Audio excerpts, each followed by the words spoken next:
참된학습법의 남원장입니다. 지난 시간에 음양에 대한 말씀을 드렸고 이번 시간에는 오행에 대한 말씀을 드려보려고 해요. 오행의 구성이 목, 화, 토, 금, 수기 때문에 그거의 특징에 대한 대략적인 말씀을 드릴 것이고 사주는 8자, 8자이기 때문에 오행은 5가지가 들어가는 거여서 어떤 사람은 고르게 있을 수 있고 또 어떤 사람은 뭔가가 빠져 있을 경우도 있을 거거든요.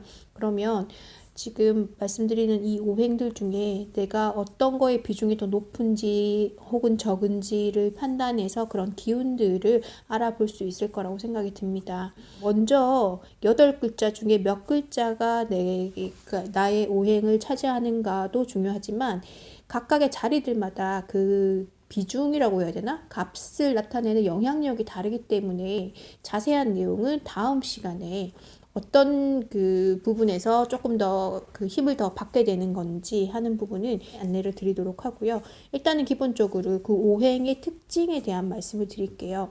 목화토금수 5글자지만 그 해석하는 경우에 따라서 뭐 목 한 가지만 가지고 또 어떤 분들은 막 1시간씩 말씀을 하시기도 하던데 저는 그 정도 내공은 안 되고 그냥 핵심 키워드를 말씀드리면 그에 대한 그러니까 유사한 단어들로 계속 쓸 수 있는 부분이어서 이런 느낌이다라는 감 정도로만 판단을 하시면 좋을 것 같아요. 그래서 첫 번째는 목이라는 건데 목은 나무를 나타내는 거고요. 계절로는 봄을 나타내는 거죠.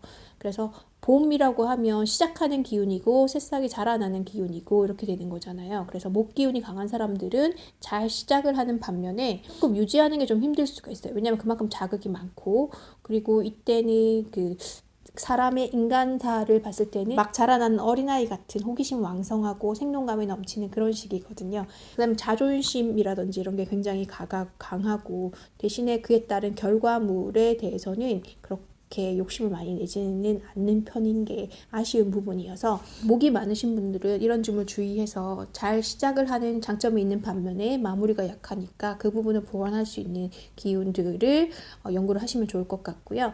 그 다음에 그 화라고 하는 화기질에 대해서 말씀을 드리면 화는 불을 나타내는 것이고 계절로는 여름을 나타내는 거여서 우리가 여름이라고 하면 떠오르는 이미지가 있잖아요. 굉장히 좀 뜨겁고 그 다음에 적극적이고 활발하고 뭐 이런 것들을 떠올릴 수 있을 텐데 그게 그대로 연결된다라고 보시면 돼요. 사람의 인간사로 봤을 때는 그 청년기라고 해서 가장 에너지가 왕성하고 그런 시기죠. 그래서 화의 기질이 많은 사람들은 굉장히 적극적이고 활발하고 그다음 다정다감하지만 욱하는 성질이 있어서 이 부분 좀 주의를 하시면 좋을 것 같고요.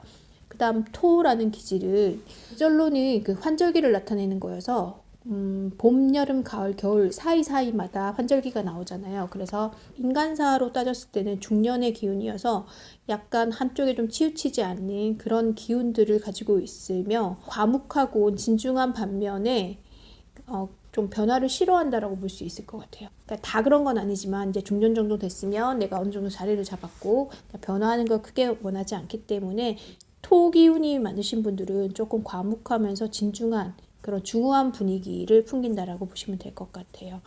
그 다음에 금 기운은 계절로는 가을을 나타내는 거고 금이라는 거는 결실과 관련된 부분이 많아서 굉장히 실리적이다라고 생각을 하시면 될 것 같아요.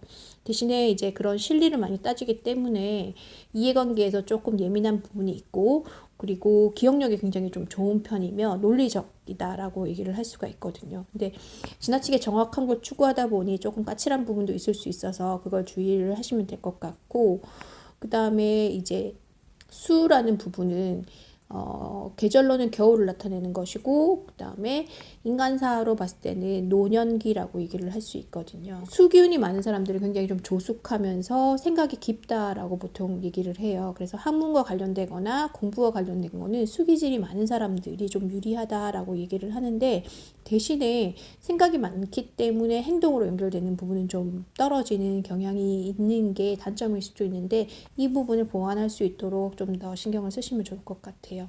짧은 시간에 이것들을 말씀드리기는 조금 부족한 부분이 있지만 대략적으로 이런 기운이구나 라는 느낌 정도만 이해를 하시면 좋을 것 같아요. 해석하는 부분에 있어서 초보들이 제일 쉽게 접근할 수 있는 방법은 물상론이라고 해서 이 단어를 가지고 떠오르는 이미지로 생각을 하는 부분이어서 나쁘지는 않다라고 생각을 해요. 그러니까 그런 이미지를 가지고 해석을 하는데 활용을 하시면 될 것 같습니다.